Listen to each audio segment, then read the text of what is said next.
All right, so I wanted to talk today a little bit about Final Fantasy III, what I liked about it, what I didn't like about it. Is it worth playing in 2023? This is my first time ever playing it. I have to give it a thumbs up. So let's see why. All right, so when you first get into the game, it says something like these, your characters are getting into the exploration of their life, but they just don't know it yet. And it kind of does turn into that. I actually like the way it's set up in the beginning, and I actually like that you have an aircraft during the entire basically part of the game. I really like that.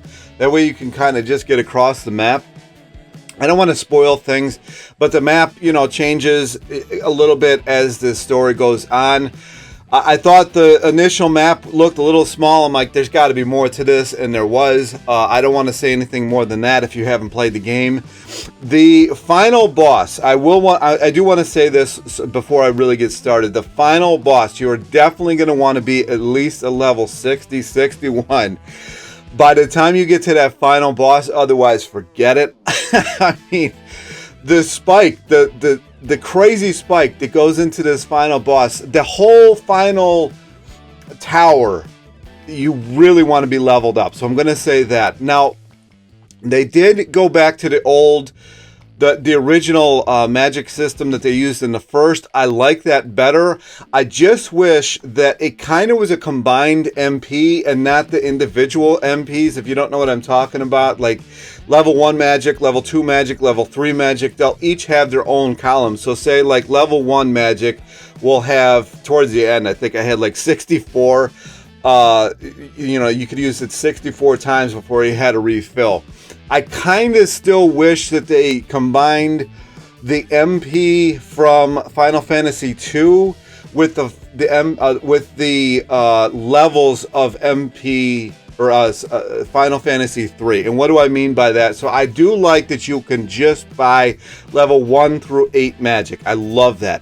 I didn't like that you had to level your magic up in Final Fantasy II. However, it's so annoying because you can't just... I actually don't even think I got an ether the entire game. I don't even know if it's possible in Final Fantasy III. But if you have ether in Final Fantasy 1, it just fills up one spot.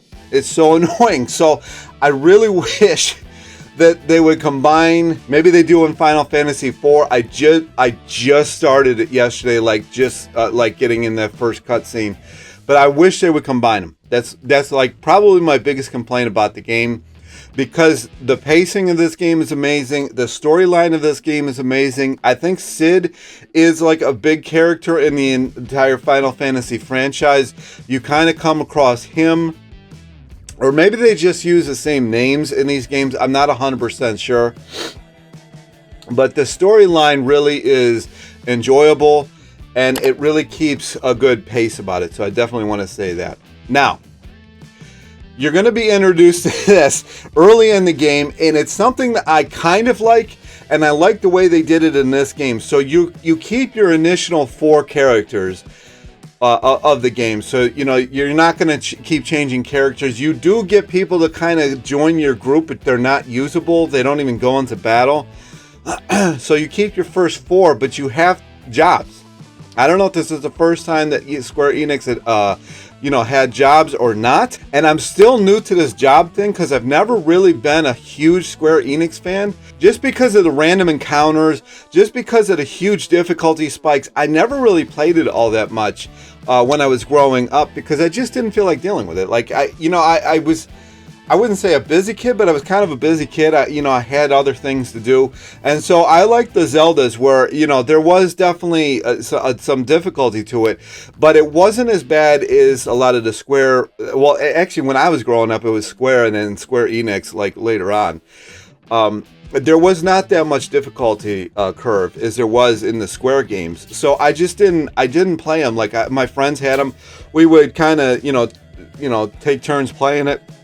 But, I mean, rarely did anybody ever beat the game because we all had things to do, So, I really like this Pixel Remaster where you can get the 4-time Gil and the 4-time experience, because that way it makes the game actually enjoyable. I didn't really turn the encounters off at all much in this game, unless I had to go back to a area that I had been to like way earlier in the game, and the experience points was like 3.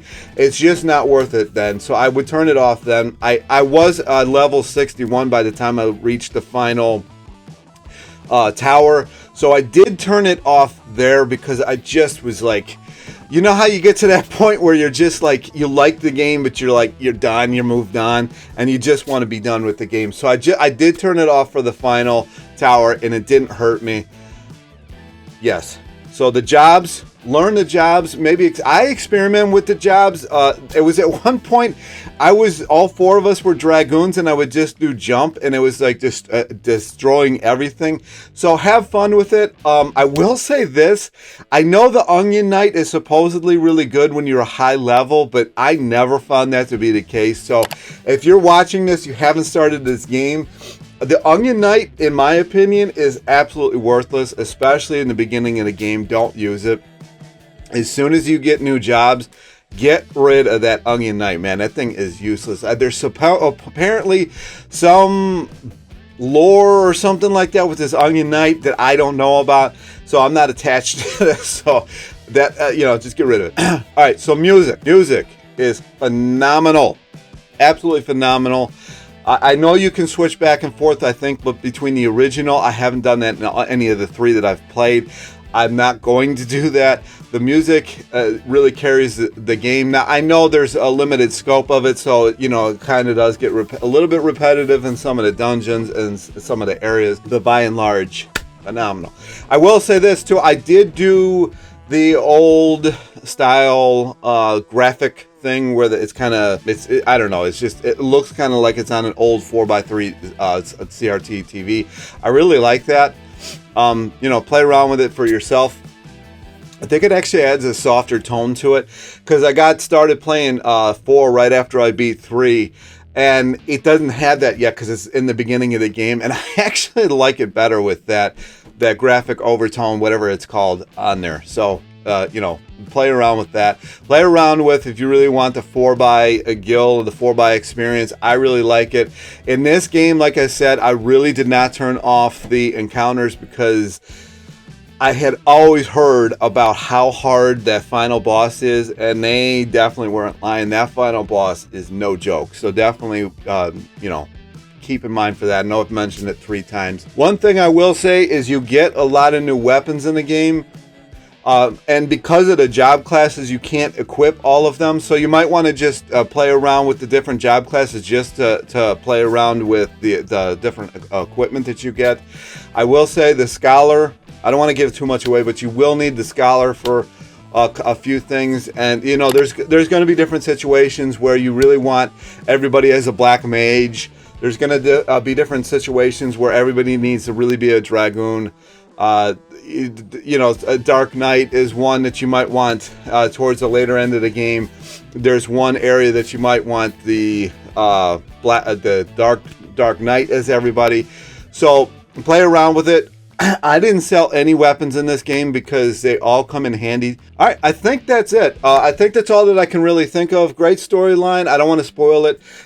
Obviously it deals with the 4 crystals. I don't know if the entire series, I think the entire 1 through 6 deals with this 4 crystal thing. I don't remember that being part of the story in 7, and I don't remember that being a part of the story in 10, but from the 1 through 6, they always talk about these 4 crystals, so that is part of the story. The storyline in 2, I think, was a little bit better than 3, but 3 was still really good.